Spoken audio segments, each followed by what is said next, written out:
So I was thinking about this album, The Death of Slim Shady by Eminem, and I remember a lot of people really loving it when it came out. There's so many people I saw saying that it's the best Eminem album since The Eminem Show or Recovery or whatever they consider to be his last great album. And I'm a huge Eminem fan. I really love his music, especially his early music. And I think even a lot of his later work is underrated or overhated, sometimes appropriately hated as well, but let's not go there. I think that something like Music to Be Murdered By, especially the first side, like side A before he added the side B thing, like that first side I think was great. Like, am I gonna say it was like the most cohesive body of work? Was it like, I don't know, like among the greatest rap albums of all time? No, but amazing rapping, amazing production, some really cool lyrics and concepts in the songs. Something like Darkness was beautiful. So I came to this and I was like, okay, the death of some Shady. I don't know what this means, but I'm interested. And Houdini, the single came out. I was like, okay, like feels like throwback to his old stuff. Not quite as good as some of those old songs like that, where it's like the on purpose kind of parody-ish single that's silly and makes fun of like pop culture stuff. It's like whatever. Then Toby comes out. Loved it. Then the album. I don't know how I really feel about this album, even like however long later, a year later. So the first song, Renaissance, great rapping, but it feels very kamikaze-ish, like screw the critics, I'm amazing, I'll rap whatever, I don't care what people think, I'm gonna say the craziest stuff. So okay, cool. Then Habits come. Okay, it's like, oh, but I should say the old Eminem flow and the fact that I think it was the original verse was like the start was from like 2005 or so. Cool. Habits comes much more modern, much newer, some cool parts of it, but it's not really my thing.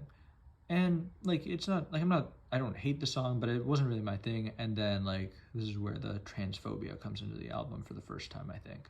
So that when that comes in, I'm like, all right, that's a bit weird. And then I keep going. Trouble's a kind of cool skit, and then it goes into Brand New Dance, hilarious dance for Christopher Reeve. Rest in peace to one of the, I don't know if he was the original Superman, but that's certainly an old Superman. Then Evil comes. Love this song. Love the beat. Love the way he's rapping. It's kind of measured, but the bars are great. There's really cool different flows. All You Got, skit, fine. Lucifer had a cool beat. Never was the biggest fan of the song for whatever reason. Antichrist, some great rapping on it, great flows, great lyrics, like really out there, outrageous lyrics, nuts. Fuel with JID, loved it. I mean, JID killed it. I thought Eminem killed it. The beat was fine. It wasn't the greatest beat that Mr. Porter, I think, did it, that he's ever done, but it was pretty good, and overall loved the song. Road Rage. I don't like that song. I don't like the message, like the random like fat shaming, body shaming, all that. Like, you can say like, oh, see, you got offended, you got triggered. That's the point of Slim Shady. Is it? Is that the point of Slim Shady? Like, I don't know. Houdini, I mean, yeah, it's silly. It's fine. I don't really listen to it. Not my favorite. And Breaking News, the skit, it's kind of cool. Goes right into Guilty Conscience 2. I don't really go back to this song that much. But when I first heard it, I thought it was really cool. Head Honcho, Easy Mills, he's okay. Whatever to me. Great Eminem verse though. Then I'm gonna skip over Temporary for now. Bad One. I thought this was fun. Really loved it. Some really funny lyrics. Again, like out there lyrics, but it was a lot of fun. I know a lot of people don't really love the white gold contributions on this album. I thought it was fun. Toby, amazing. One of my favorite songs from the album for sure. I love the features from Big Sean and Babytron. I think it's supposed to be originally a Babytron song. Anyways, loved it. Thought it was great. Loved all the verses. Guess Who's Back skit. I think that was like a Ken Kniff thing, wasn't it? It was fun. Okay, so let's talk about Temporary and Somebody Save Me. So these are the sort of songs that normally would be in my favorites. So like talk about relationship with his daughters, his drug addiction, like all of that's great. So like get really emotional. I just think that even on albums that a lot of people don't like, he's done better songs about these subjects. Like I think these are two of the, I'll say, more watered down and mid songs regarding that. So like if I just go back to, let's say I even go back to Relapse and then go forward from there. So on Relapse, there's Deja Vu, great song. Going Through Changes on Recovery, amazing song. In addition, not to mention like something like Not Afraid or whatever, but Going Through Changes is super personal. Like I love that song. Let's take it forward. Is there something on Marshall Mathers LP2 like that? I don't remember, but there might have been something. Then okay, so let's say bring it forward to Revival. On Revival, there was both Castle and A Rose. Now, I am not an Eminem fan who defends Revival. I don't think the album is necessarily as bad as a lot of people say it is, but that album's bad. Like, it's not good. Like, it's the sort of thing where it's like, if I take away all the songs I don't like and only select the songs that I actually really like, at best, I would say it's like a decent EP. Maybe technically it'll be a full length album, but like it's not good. But Castle and A Rose kind of touch on the themes from Temporary and Somebody Save Me, and they're just so much better. I just don't like Jelly Roll as well. That's part of it. So before I go into the bonus tracks, I think a big problem that I have is like I saw a lot of like conservatives being like, yes, the old Eminem is back and he's come to destroy wokeness and show these liberals that political correctness is bad. And it's just like, is that really the message of this album? I don't think so.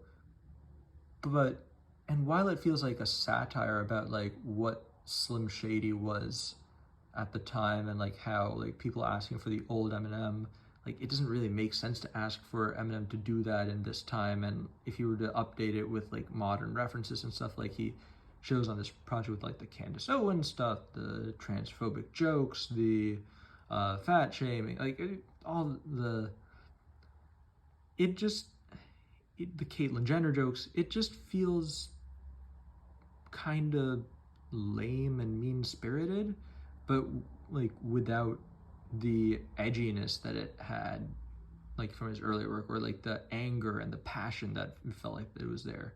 And I think that's what makes this album, like if I'm thinking about it as a whole album, like I think that's what knocks it down a little bit to me, is that it's not convincing enough if it's supposed to be satire. And if it's not satire, like if it's just directly I'm supposed to take it without thinking too hard into it, then like if that's the case, that's a, I don't know, silly use of a concept album. Because like the story through like Guilty Conscience 2, which is I would say where the story for the album ends, very cool. Like it's a cool idea, but it's just, I don't know. If he's just gonna be talking about like cancel culture or free speech, it's just like, why? Like, you're Eminem. You are an amazing writer. You can do better than that. You can talk about issues that are more relevant to you or to everyday people than that. Like that is relevant to like celebrity you and people specifically who are fans of you but only are thinking about the music. But given your struggles with addiction and your relationship with your daughter and stuff, you could make a whole album just diving into some of that stuff. Like, get personal. And I mean, maybe he never will do that. Like, I think he maybe just likes to do it like a song or two here and there, but I think he could just really get personal with it, and it would be incredible. Yeah, that's my thoughts on the album, like as a whole. But let's say bonus tracks. Fuel Shady edition, I think more people need to talk about that. Grip's amazing. He is one of the best rappers out right now in terms of skill. Not enough people know who he is. People should. He's incredible. This song right here, it's okay. It's fine. Some cool punchlines, some cool rhyme schemes. Not great. Hate the chorus. It's absolutely terrible. Like, just get rid of it, throw it out, throw that in the trash. Keep his verses though, they're okay. Kari and Luca, fun. A lot of fun. I wish Eminem rapped on the part that was actually also produced by DJ Premier, but hey, Eminem is kind of averse to rapping over beats by legendary producers other than Dr. Dre. I know he did Havoc and Just Blaze and a few others like in recovery in that time period, but it's been a while since he's done some of that. But yeah, fun song to end the bonus tracks for the album. Yeah, that's my thoughts on the album. It's the sort of album that I listened to and I was just like, huh? I mean, okay. And that, I don't know how to feel about that. Like, even now, like, cool.